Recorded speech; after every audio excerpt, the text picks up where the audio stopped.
안녕하세요. 물리개념 8강 최승현입니다. 오늘은 포물선 운동에 대해서 배워보겠습니다. 포물선 운동은 많이 들어보셨던 운동일 수 있겠는데요. 대부분 야구공을 던진다든지 아니면 친구와 물건을 윗방향으로 던져서 이런 포물선 형태를 가지는 운동을 우리가 대부분 포물선 운동이라고 부릅니다. 그러면 이 포물선 운동도 2차원에서의 운동이기 때문에 이것을 어떻게 해석할 수 있는지에 대해서 오늘 배워보도록 하겠습니다. 즉, 포물선 운동은 2차원 운동에 해당되는 것입니다. 그러면 그래프를 통해서 알아봐야겠죠. 여기가 X축, 여기가 Y축, 여기가 원점이라고 했을 때 포물선 운동 포물선이라고 생각을 합시다. 그러면 이때 최고 높이 h가 있겠죠. 이때를 최고 높이라고 하겠습니다. 그리고 이 높이를 대문자 h라고 적겠습니다. 그리고 이때 이 원점으로부터 일정한 속도를 받아서 이 공이나 무슨 어떤 물체가 날아가겠죠. 이때 처음 속도를 VI라고 해주겠습니다. 그러면 저희는 모든 것을 차원에 따라서 분석을 해봐야 되기 때문에 이 VI를 먼저 차원으로 분석을 하고 시작을 하겠습니다. 그러면 여기가 X축 방향이므로 VXI라고 쓸 수 있고 이것도 VYI라고 Y축 방향이기 때문에 VYI라고 쓸 수 있습니다.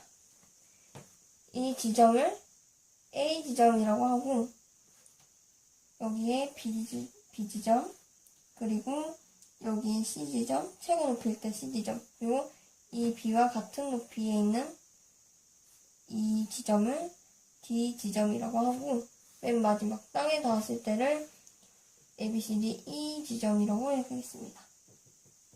그러면 이때의 시간을 모두 TB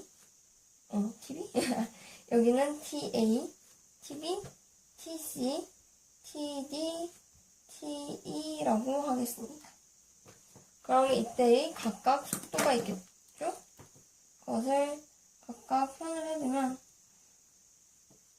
여기 이 그래프에서 이 접선 방향의 기울기가 속도라고 했으므로 여기에 다 접하는 i를 그려주면 이게 속도가 될 것입니다. 접한다고 생각을 그냥 합시다.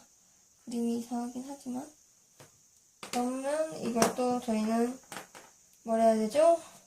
네, 벡터 분해를 해야 되죠. 여기에 수직인 좌표점 평면을 이렇게 모두 도입을 한다고 생각을 합시다. 그러면 이때 여기는 그냥 각각의 차원만 분석을 해서 쓰겠습니다. 각각 여기를 세타, 이 각도도 모두 세타라고 정할 수 있습니다. 이때는 여기가 크기가 세타 i라고 할 수 있고 이 각을 세타, 그리고 다른 것도 모두 각을 이루고 있겠죠? 이때 처음 지점과 마지막 땅에 닿았을 때의 지점에서 이 각도 세타는 동일합니다. 그리고 이것을 모두 처음 분석을 해봤을 때 이 X축 방향의 성분, 이 X축 방향의 성분은 모두 동일하게 됩니다. 왜냐하면 이때 위로 던졌기 때문에 이 Y축 방향의 속도는 이 높이에 따라 달라지는 반면 앞으로 가려는 즉 X축으로 가려는 성분의 속도는 모두 동일하게 됩니다. 그래서 이것을 다 동일하다고 표시를 해보면 모두 이것을 VXI라고 썼지만 나중에 다 그냥 VX라고 하겠습니다. 이때 I를 써준 건 그냥 표기 속도다라는 정도로 알아두시고 이 VX의 크기는 모두 같은 것입니다. 방향도 똑같겠죠? 네. 그러면 이 Y축 성분을 저희가 조금 눈여겨봐야 될 것 같습니다. 이때는 y축 성분이 없겠죠? 왜냐하면 y축 방향에 속도가 있으면 계속 위로 올라갈 텐데 이때는 가장 높은 지점에 왔기 때문에 그 다음 조금 시간이 흐르면 아래로 내려가는 것을 확인할 수 있습니다. 그래서 이때는 y축 방향에 속도가 없다 라고 알아두시면 될 것 같습니다. 네, 그러면 먼저 이때는 중력만 작용하고 있다고 생각을 하겠습니다. 저희가 1차원 운동에서 자유낙하를 할 때 이 G에 대해서 분석을 해봤는데 여기도 중력만 가해짐으로 이 가속도는 중력 가속도와 같다고 할 수 있습니다. 이때 이 가속도를 차원으로 분석을 해보면 AXI 더하기 AYI라고 표현을 할 수 있겠죠? 이때 G를 차원으로 분석을 해보면 G의 경우에는 무조건 Y축 방향으로 작용하기 때문에 이 X축 방향인 이 I 벡터가 없을 것입니다. 그래서 0I가 되어 있고 이 Y축 방향의 선분은 이때 단위 벡터가 무조건 위로 향하는 게 I, 이 X축 방향도 이 X축 방향과 나란한 방향으로 가는 것을 I 벡터라고 하기 때문에 중력의 경우 이 반대로 작용하므로 마이너스 GJ가 됩니다. 그래서 저희는 이 A를 즉 등가속도 운동에서 2차원이니까 이 AX는 0이라고 할 수 있고 AY는 마이너스 G라고 할 수 있습니다. 이때 이 AX가 0이라는 것은 즉 등속도 운동을 한다. 가속도가 없고 속도가 동일한 운동을 한다는 것을 알 수 있습니다.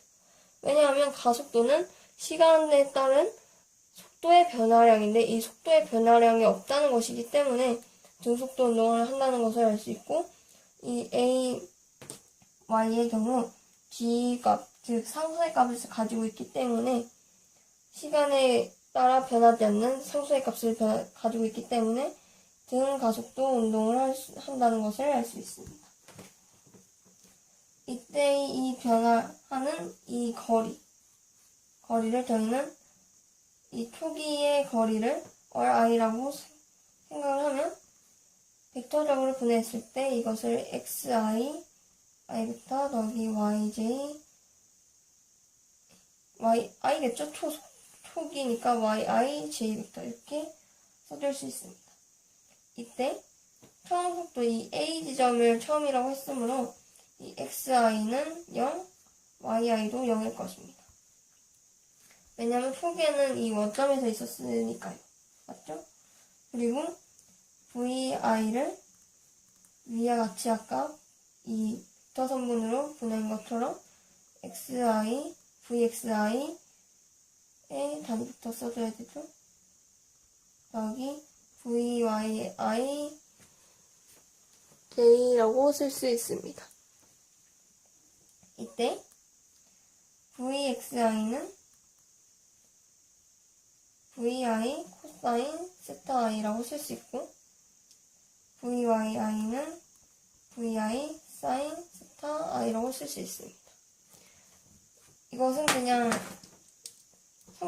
직각삼각형이므로 이때의 사인, 이 각도에 대한 사인 세타 I는 VI분의 VXI라고 쓸 수 있기 때문에 이 VI를 넘겼을 때 VXI는 VI 사인, 코사인 세타가 되고 이 삼각형에 대해 사인 세타 I는 VI분의 VYI가 되므로 이때도 VI를 넘겨서 VI 사인 세타는 VYI라는 것을 알 수 있습니다. 이때 이 VXI와 VYI를 이렇게 나눠주는 것은 이 세타 값에 따라서 변한다는 것을 표현하기 위해서 이렇게 표시를 하겠습니다. 이것을 통해 다시 이 VI를 써보면 VI 코사인 세타 I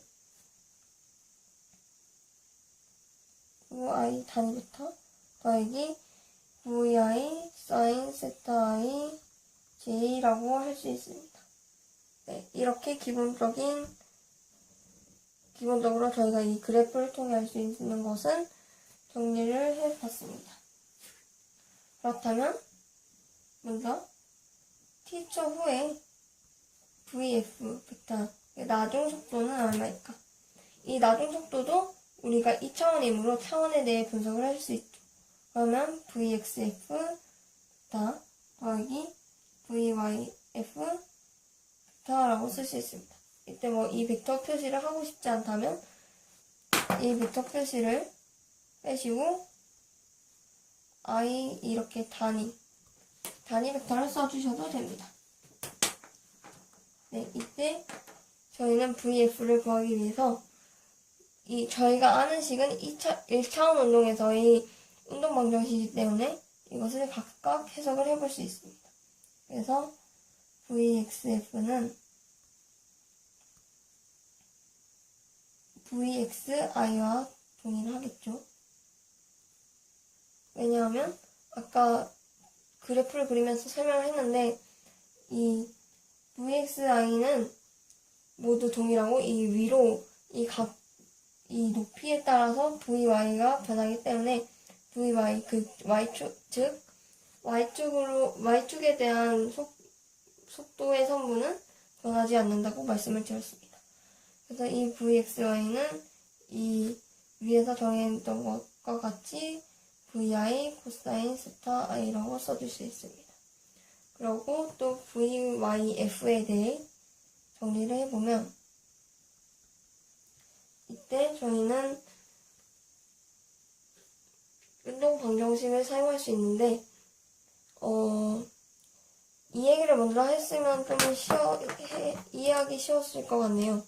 일단은 이 y축으로는 이 x축이죠. 네, x축으로는 등속도 운동을 한다고 했으므로 이 식이 성립되는 거는 맞겠죠. 등속도니까 속도가 같아야 하므로. 그리고 이 y축에 대한 성분은 등 가속도 운동을 한다고 했잖아요. 즉 y축은 수직, 이 지면으로부터 수직인 방향의 운동인데 이 운동에 대해서 이때 중력만 작용하고 있으므로 저희는 이것을 쉽게 자유낙하 운동과 연관을 지어서 생각을 해볼 수 있습니다. 그래서 vyf는 이때도 저희가 앞에서 사용했던 운동 방정식을 사용하는 것입니다. vyf는 vyi 그러니까 초기의 y축 방향의 속도 더하기 ayt라고 쓸 수 있는데 이때 ai는 마이너스 g이므로 vyi 마이너스 gt라고 쓸 수 있죠. 그리고 이것을 다시 이 식을 통해서 이 vyi를 다시 써두면 vi sin 세타 i 빼기 마이너스 gt라는 식을 얻을 수 있습니다. 그래서 이것을 1식, 이것을 2식이라고 하겠습니다. 다음은 t초 후에 변이에 대해서 알아볼 건데요. 이 변이에 대해서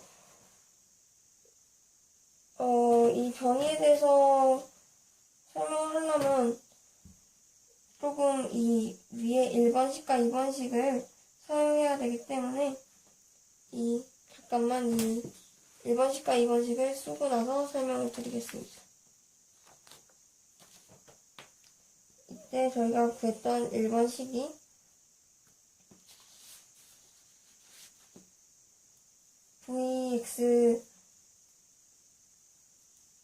vxf 는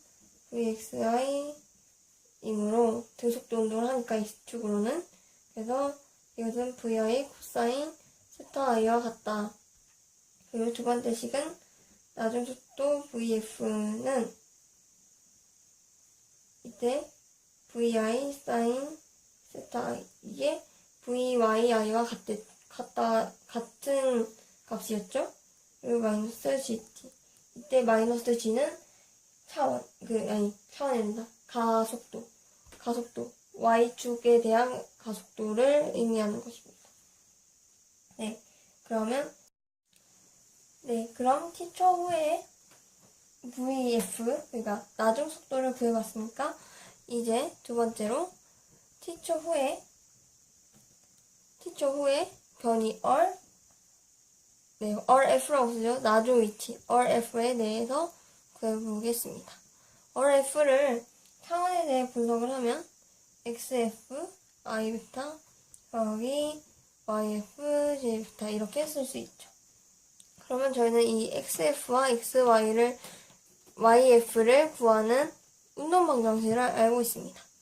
네, XF의 경우에는 처음의 위치 더하기 처음 속도의 t 곱한 거 더하기 2분의 1의 AX 방향의 가속도 AX t제곱이라고 했고, Y 방향의 YF도 이와 같은 형태의 여기 X라고 써줘야 되죠.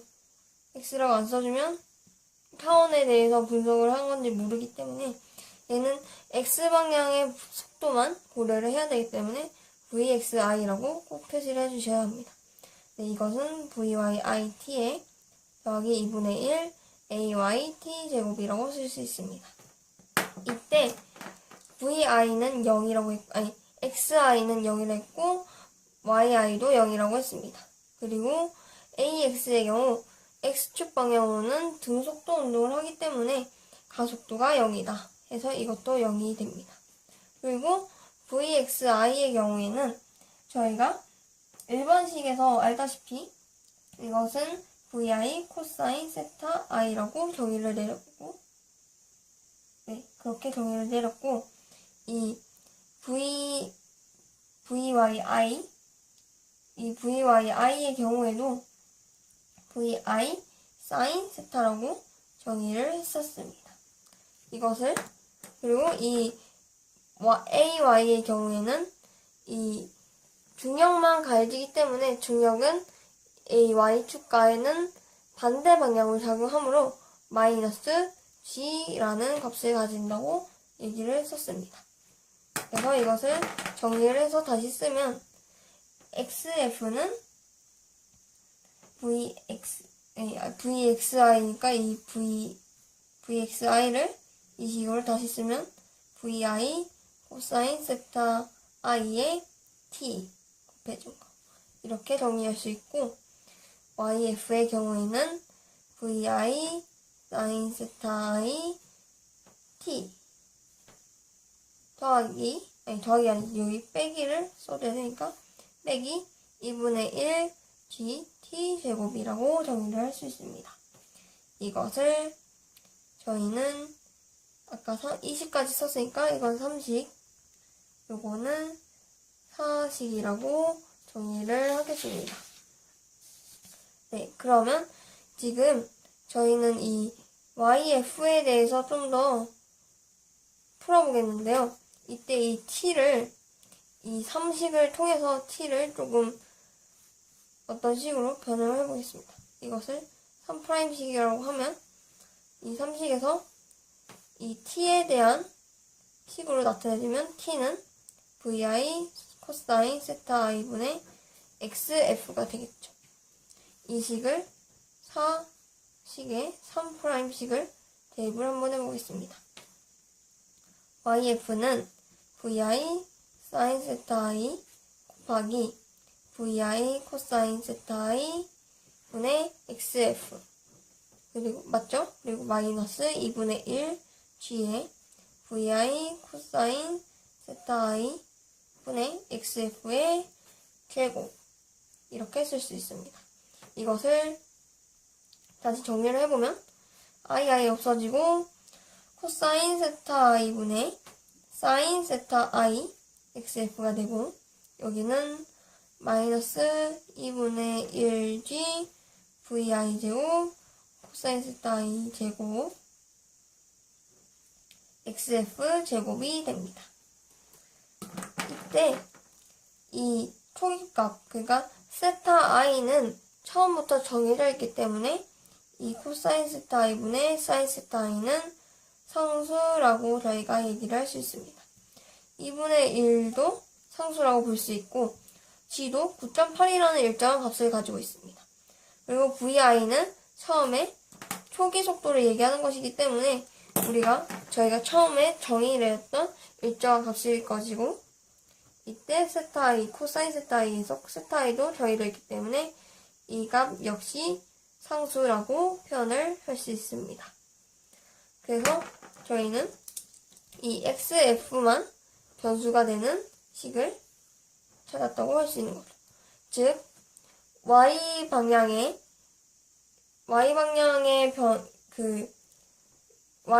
yf가 y방향의 이동 경로잖아요. 그렇기 때문에 이 yf는 x에 대한 2차 방정식이라고 이 식을 해석할 수 있겠죠? 2차 함수 방정식, 2차 함수라고 해봅시다. 그럼 이 x에 대한 2차 함수이므로 아까 말했듯이 yf가 y축 방향의 이동 상태라고 했으므로 이 y축은 포물선 운동에서 이 각 시간마다 이 위치를, 이 높이를 결정하는 것이기 때문에 다시 말해 포물선의 형태의 좌치를 나타낸다고 할 수 있습니다. 즉, 포물선의 형태의 좌치는 x에 대한 2차 함수라는 것이죠. 여기까지 이해를 하셨을 것이라고 생각합니다. 이번 8강에서는 여기까지 강의를 마무리하고 다음에는 아까 그렸던 이 그래프에서 이 h 최고 높이를 어떻게 구하는지에 대해서와 만약 시간이 된다면 이 x축으로부터 이 a 지점에서 이 지점까지의 총 이동한 xf, 이 xf 총 도달 거리, 이거를 라지얼이라고 표현할 건데요. 이 라지얼도 어떻게 구하는지 한번 구해볼 생각입니다. 이것은 다음 강에서 이 h 구하는 게 시간이 많이 걸리면 h만 구하고, h 구했는데 시간이 좀 되면 얼도 한번 구해보겠습니다. 시간이 없으면 그 다음 강으로 이 xf 구하는 것은 넘어갈 수도 있으니 한번 참고해 주셨으면 좋겠습니다. 이로써 8강을 마치겠습니다. 감사합니다.